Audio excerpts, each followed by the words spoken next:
Ladies and gentlemen, welcome to the Halfie Project podcast.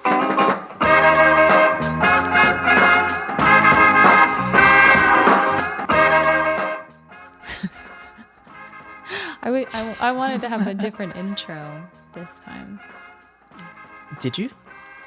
I guess it wasn't. I thought you were waiting for me to jump in because I never do the intros. I did it a few times, like when I first started doing the podcast with you. And they were all very bad. And then we shut that down. Yeah. But let us know if you want me to do some intros in the future. I can give another stab at it. I was just thinking, I was listening to, what is that? The podcast on NPR. Wait, don't tell me. Yes. And they always have fun intros, when they're introducing the host of the show. And I was just thinking, how do you come up with a clever intro every single time? The man that he could lift 10 cars with one hand, but he doesn't do it because he doesn't want to make you feel embarrassed. Cedric Skycity. See? And then there'd be roaring applause. Mm-hmm. Because we have a live studio audience for our podcast. They're just being awkwardly quiet right now. Appropriate.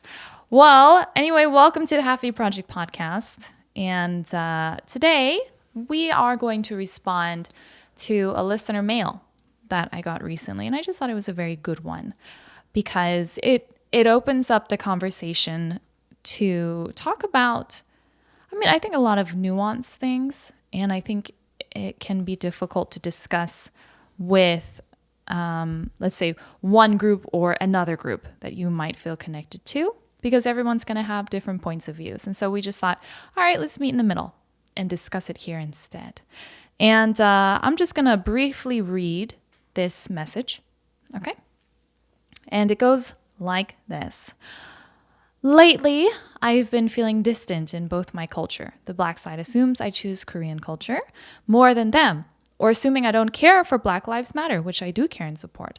On the Korean side, they assume I don't respect the culture due to tattoos and not protesting with Stop Asian Hate, which I do care about as well.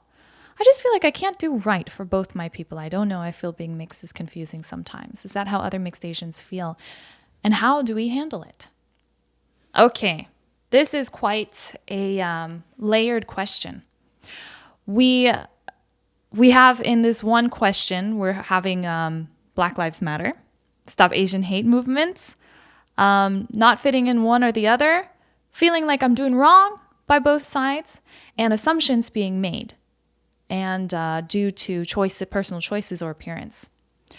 Where do you even begin with unpacking something like this? I don't know, but I could say that I totally relate. I've had this sort of pressure growing up from either side to sort of be the representative. But I feel like that was magnified after I started the Skycity YouTube channel. And I would talk about my experiences being Black and Korean. And a lot of the comments, they essentially said the same thing. Like, you're essentially ignoring your Black side because you moved to Korea and your content's all about Korean culture. So you identify more with Korean people. So I totally relate to this email because that's sort of the narrative that I have to live through every day now. And even recently, I got a comment very similar to one of the videos we uploaded very recently. As a matter of fact, I got the comment yesterday. So I'll read the comment, not going to say who it was, and I'm going to assume that it was said in, I guess, respectfully. But they basically asked, how are you guys an interracial couple? Aren't you both Korean? Do you identify with being more Korean than Black and white? So this, even though it's a little different from the email, it's sort of that same, same topic of identifying one or representing one more than the other. Yeah. So I don't know where to start with that, man. It's, I think it's just a lot of pressure to put on one person. It's hard enough to represent your own culture if you just had one culture to represent, but two, it's tough. Especially when you also throw into that appearances. Because I feel like sometimes when you can, let's say, pose as the token Asian or the mascot Black person, and it's kind of like everyone just makes these assumptions about you, which in a way lets you off the hook. Like, I don't have to say anything. I don't have to, fulfill your assumptions or not. You just look at me and make this assumption. Okay, your choice to think that as you do. But when the way you look outside maybe is conflicting with what people are expecting from you, that can also add another layer of difficulty on, okay, how do I carry myself? How am I supposed to represent this culture or that culture when I feel like I want to talk about, I want to stand up to people who are showing hate against Asian people. Okay, I want to stand up against that. But outside world looks at me and says like, wait a minute, you're white. Why do you even talk about that? Who are you to say anything? And so there's a kind of dissonance with how you feel inside, how you view yourself, and how people make assumptions based solely on how you look. And I thought it was interesting using the term representative.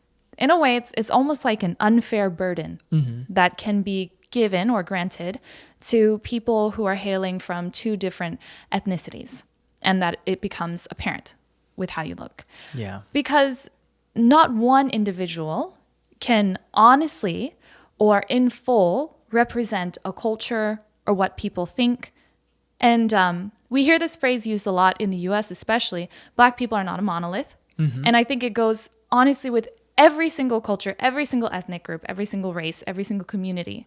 You cannot make an assumption judging by one individual. Totally. And a lot of times mixed race people, because they can represent that bridging between two different people groups, feels a lot safer or easier to point them out. Like, wait a minute, but you're supposed to be representing us.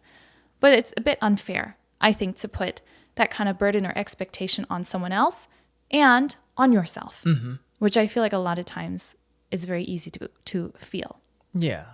There's so many sides to this discussion and so many nuances that should be considered. I mean, for example, you can have someone who is mixed race, maybe between two different cultures, because you could also be mixed race within generally the same culture. But take someone like us, right, who's half Korean, say half American. Well, you can't be half American, but you know what I mean. Yeah.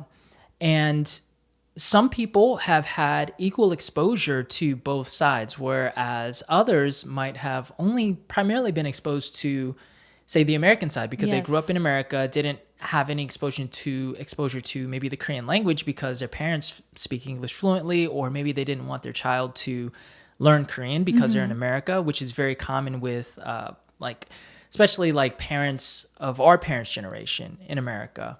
And so it's almost like how do you put that sort of expectation for someone who just totally identifies as, I'm just American, yeah, my mom is ethnically Korean, but why I know nothing about Korea, aside from where it is on the map. I don't know anything about it culturally.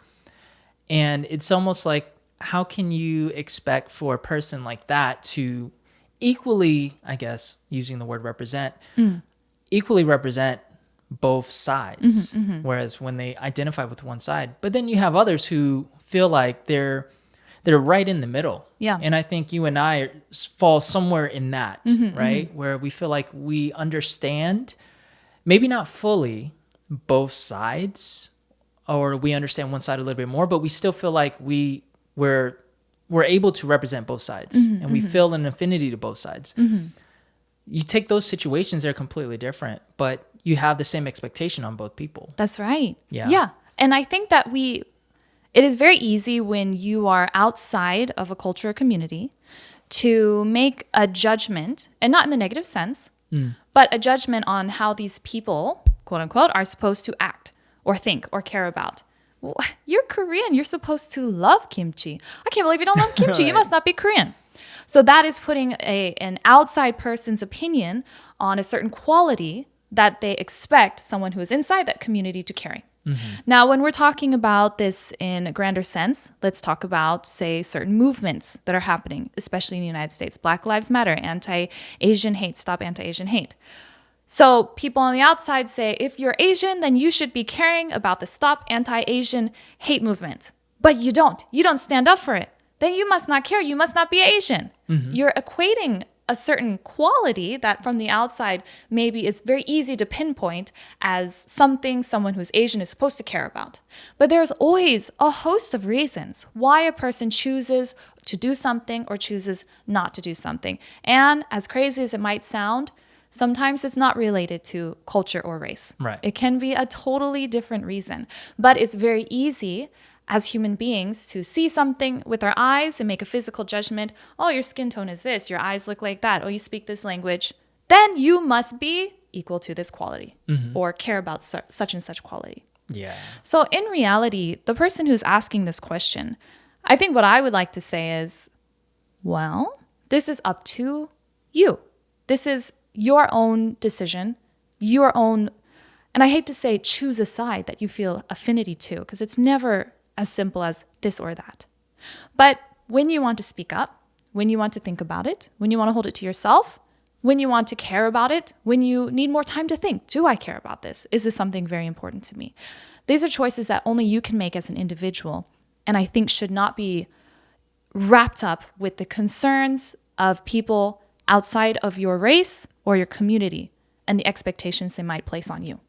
That was kind of a long-winded response, but did that make sense? Yeah, I mean, basically, you do you, and you have your reasons that you don't have to justify for supporting or not supporting certain things. Now, I say that lightly because there are certain movements where I feel like it might be the movement itself that people don't necessarily rally behind, but the message behind the movement they can get with. Yes. You know, because some people are not like movement-driven people, or they just, for whatever reason, they're like, they don't like to jump on a bandwagon, or maybe they don't want to put their seal of approval on something they don't understand, which is understandable too.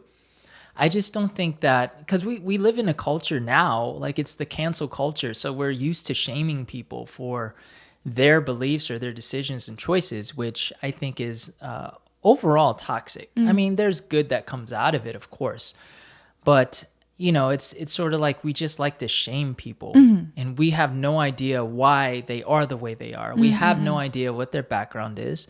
We have no idea what they think. We have no idea what they know or don't know.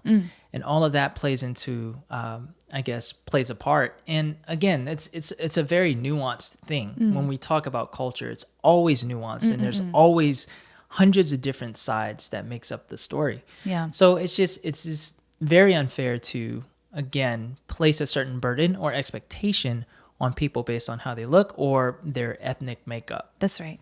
You know, I would imagine that even, for example, not to get too off track, but, you know, there are a lot of Korean adoptees out there who face this expectation as well, I'm sure. I mean, we've heard many stories of people sharing their story who are adoptees, but you have this expectation, whether you're, for example, if you grew up in America as an adoptee, you have this expectation to be Asian when you grew up in a white family. You're like, I don't know anything about being Korean. And then the same thing, because you look Korean and the adoptees might come and visit or live in Korea, same thing. You get the expectation of, oh, you don't really understand Korean, or you don't really understand the culture, but you look Korean. So it's like, it's very confusing for people on the outside. Yeah. But I feel like adoptees in many ways can relate as well, because there's this just expectation to carry something that they're not meant to carry and they shouldn't have to carry. Yeah. The one phrase in here that said, I feel like I can't do right for both my people. I feel like I can't do right. Yeah. In a way, it's kind of, I would venture to say, at least in my own experience, is that you put this kind of burden on yourself to understand every side completely, because I am both sides. So if I lean more to, let's say, being white and being American, then I'm ignoring some aspect of my Koreanness. Or if I'm leaning into being Korean and trying to be totally Korean and rejecting this one side, then it's like, wait a minute, but I'm ignoring this other part of me that is also equally who I am. And I feel like we sometimes put that burden on ourselves as well. And it's kind of like, well, everyone's expecting this of me. Why can't I live up to the expectation?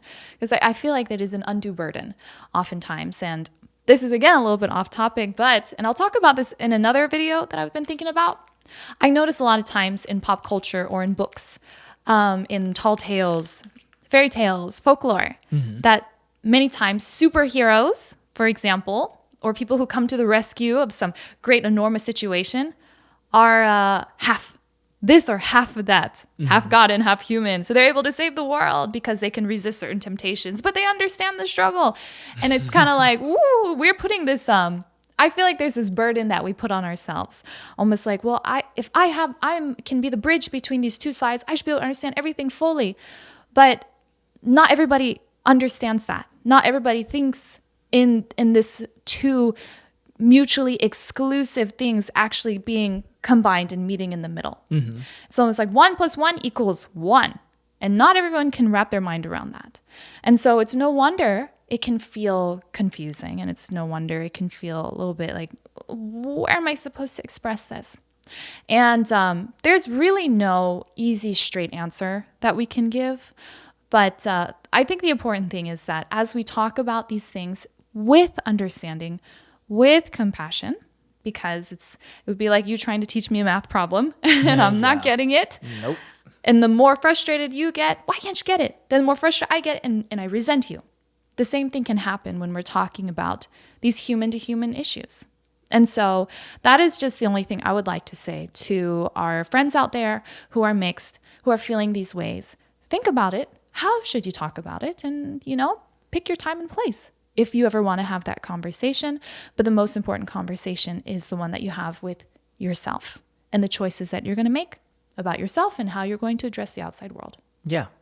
If I can add to that as well, I think maybe a practical thing to have in your back pocket, if you choose, is to have some ways to be able to, or I should say, to have some talking points. This is practicality. Yeah, whenever something like a situation like this comes up or someone confronts you respectfully or even disrespectfully, and if there's room to have a conversation, just have your couple of talking points on why it is that you are the way you are when it comes to this topic, because some people just don't know. It's easy for people to sometimes either stereotype or to make assumptions about people. We do it all the time. I do it unintentionally.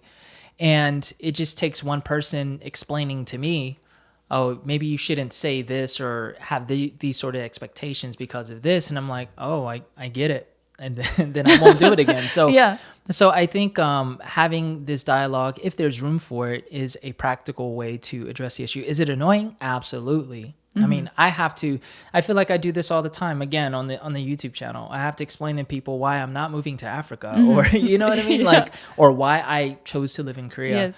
But I think many people, probably even most, if you approach it respectfully, will probably understand or at least agree to disagree respectfully. So I think that could be also helpful.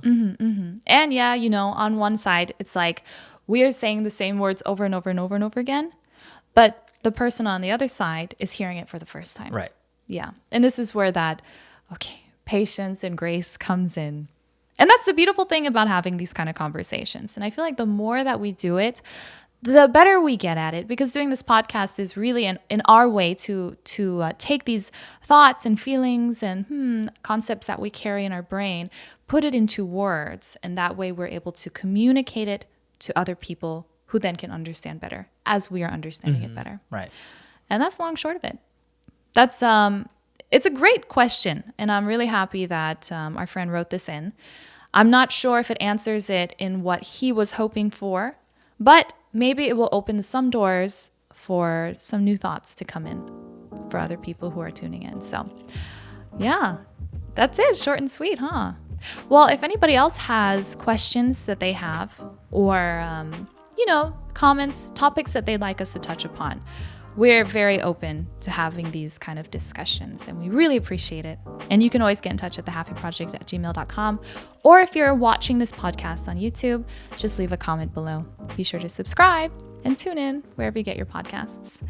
And anything else you'd like to add? I got to get better at adding stuff. I know. I look at you with these eyes like, You can say something. No, it's funny because like the first, I don't know, a couple of months of me podcasting, I always had something to say at the end. And then I was like, yeah, I know. Well, I kind of roasted you for it because it was always the same thing. That's probably why. I'm opening that door again for you. I don't want to take You it can today. walk in. No, we'll leave it at that. Maybe next week. Okay, tune in next week to hear something exceptional and witty from Cedric at the very end of the podcast. And that's it. Thanks for listening. We are the Halfie Project.